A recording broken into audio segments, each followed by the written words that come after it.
Hey everybody, it's Dr. Fish, is the mad scientist. Guys, today I made the do-it-yourself Corateen fish tank. This was a very cool build and I enjoyed building it. For this, guys, you're going to need a sick fish. Like this black moor, who is a carrier of ick and infected a lot of my goldfish in my fish tank, which are also quarantined.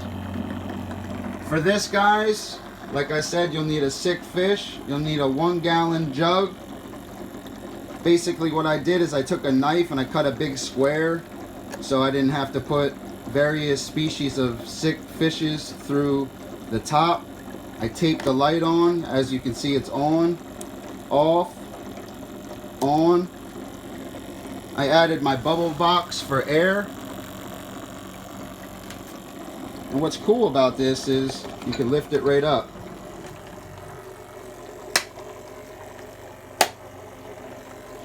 That's the do-it-yourself Corateen fish tank. I will show you guys in other videos how to treat sick fishes, such as this black moor. But in this video, I just wanted to show you guys the do-it-yourself Corateen fish tank. Hope you guys enjoyed this video. Dr. Fish out.